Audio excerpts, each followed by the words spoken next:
How's it going, everyone? Welcome back. Hope everyone's having a lovely day. The Cincinnati Bengals today have announced the hiring and the signing of former linebacker coach for the Cincinnati Bengals and now former defensive coordinator for the Notre Dame Fighting Irish, none other than Al Golden. Golden, who I think is going to be, hopefully, a very good pickup here for the Cincinnati Bengals. As we know, he already has the ties with Zach Taylor and company, being his linebacker coach just a few years back, getting his opportunity to kind of prove himself, prove his worth with the Notre Dame Fighting Irish, taking that team to the national championship this year after year, top 10 defenses in the college football rankings was Golden's defenses with Notre Dame. And we said this, we brought it up, before they put Ohio State. So this is going to be his test. Ohio State's nasty. Ohio State's a good football team. They're going to put up points against anybody. And they're going to put up points against this Notre Dame defense. It don't matter what he has up his sleeve. The question was going to be, how did they look in the second half? Because the good coaches adjust at halftime. They find ways to get stops. They find ways to counter whatever you're doing. In this particular football game, everybody's looking and saying, hey, Ohio State put up 30 against this guy? I don't know. And I look at it and say, hey, Ohio State came into this football game respecting the heck out of this guy and said, Will Howard, we're going to do a little bit more RPO. Will Howard ran this ball 16 times in this game, more than he's done all season.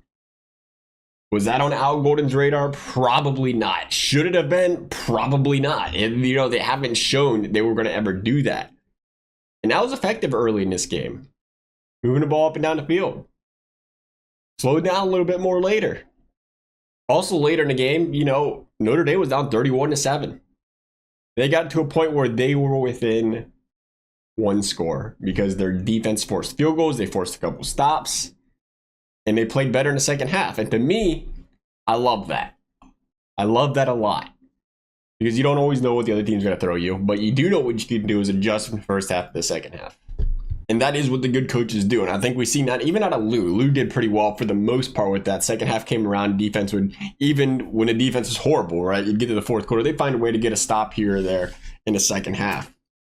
So I'm very optimistic with the guy with Al Golden because, again, small sample size, you see in that one game, but just knowing as a whole, he was already widely loved and respected as a defensive coordinator on his team in the college football in general. And then to kind of see it against, premier talent versus premier talent, where he kind of went out there on the biggest of stages and proved that, you get the win there.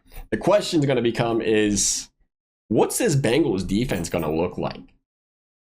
We know Golden loves to play a lot of man-to-man with some pressure. I love it. Kind of reminds me of what the Ravens like to do, where they'd love to bring pressure, love to man-to-man, force the quarterback to make a play. That was kind of the thing with the Buckeyes game at the end where they, first thought was, why would you leave Jeremiah Smith wide open one-on-one? Why would you give him one-on-one? That's crazy. Must-have stop. Why would you leave arguably the best wide receiver on the planet in college football right now one-on-one? Well, the reason, that's kind of how their defense has been this year. That's how it's been successful. But more importantly, they put all the pressure on Will Howard. It was all up in his face. How many times is that quarterback going to hit that 50-yard pass on the run like that with all that pressure in his face? Not very often. Even in the bigs. So it looks bad because it was a big play, but you take that chance. That's your bread and butter right there. And a lot of times they're going to overthrow it. They're going to underthrow it. They might not even get to, they might not even see it in time. And then you look back at that play and you say, what a play call. Right? So I kind of, at this point, kind of called that a wash. The question is going to be is, how does that transition to the Bengals? How does Dax Hill? How's Cam Taylor-Britt? How does DJ Turner? How do these guys look playing a lot more man? How does this team look as a team that does not get pressure on the quarterback? How do they get pressure on the quarterback? Because they sure as heck can't play man-to-man and not get pressure on the quarterback, because that's not going to work. So to see what Golden is going to do, to kind of work with that. Because I love his philosophy. I think it's something new, it's fresh, it's something the Bengals need to try.